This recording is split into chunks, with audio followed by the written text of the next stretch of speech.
Шановні колеги, Dear colleagues, we continue our working day at the Ukraine Crisis Media Center, and the floor is given to Ministry of Defense spokesman and ATO-related issues, Colonel Oleksandr Motuzyanyk. Вітаю всіх. Good afternoon, everyone. Dear colleagues, now the events in the ATO area.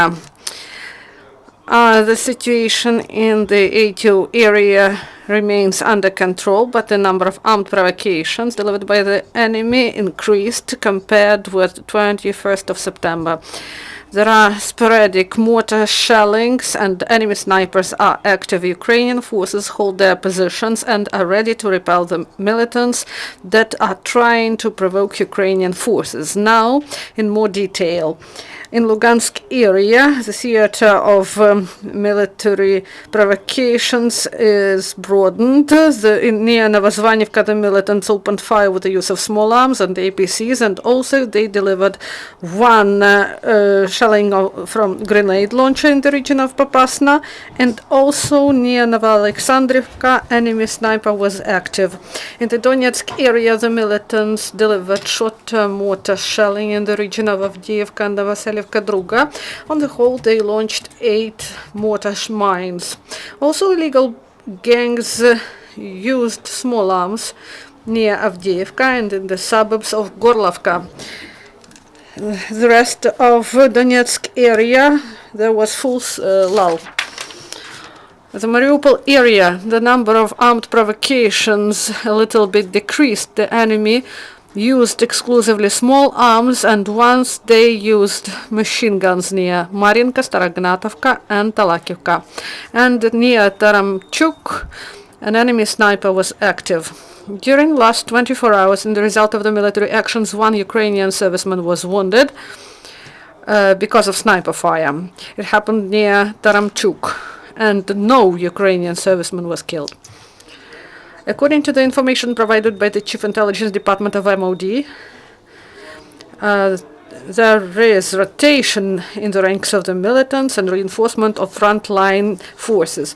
And near Lugansk, Russian commanders sent 2 motorized and rifle platoons and 2 firing platoons, and also near Vlodchevsk they transferred motorized company from so-called 4th Detached Motorized Brigade and a truck with ammunition and personnel, and also they had some rotation in 331 Airborne Regiment permanently deployed in Kostroma. Also, the militants demonstrated their aggressive attitude towards OSCE international observers and demonstrate their disrespect to international norms. On the 21st of September, 2 militants from so-called LPR cut up an automobile of the observer mission near Novosvitilivka village of Lugansk Oblast, compromised the safety of safety, and they had the Russian banner on their car, and it demonstrates who supply resources to the militants. And border guards detained former militant of DPR near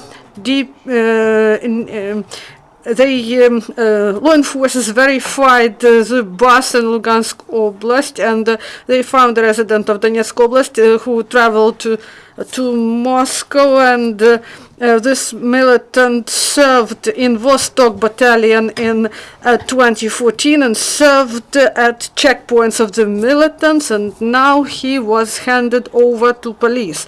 And in Drushkivka region of Donetsk Oblast, SBU detained 1 more militant who in 2014 joined the militants in Slavyansk. According to his words, he helped to equip positions of the militants and took part in organization of logistics and food supply of occupational forces.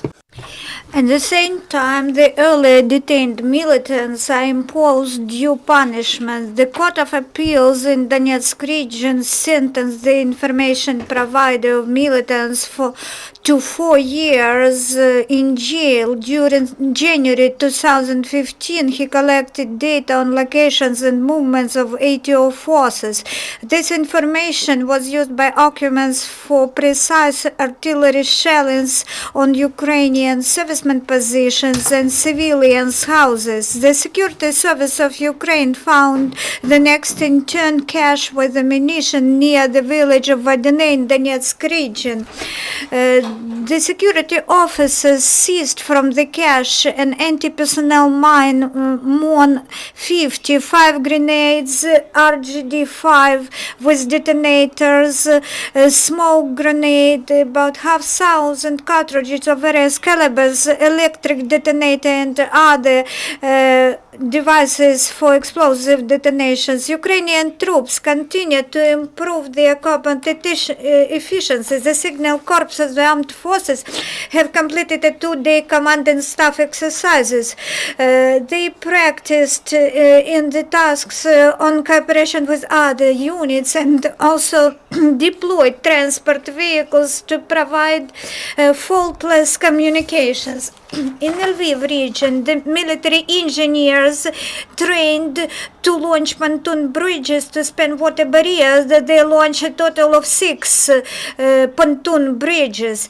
The exercises are ongoing for artillery gun control personnel in Zhytomyr region firing ground. The servicemen improve their knowledge of theory and practical skills to improve accuracy of fire using powerful guns. The servicemen also pass the tests on preparing artillery guns to starting the fire. Thank you very much. That's the end of the briefing. The next briefing will be at 1 o'clock sharp.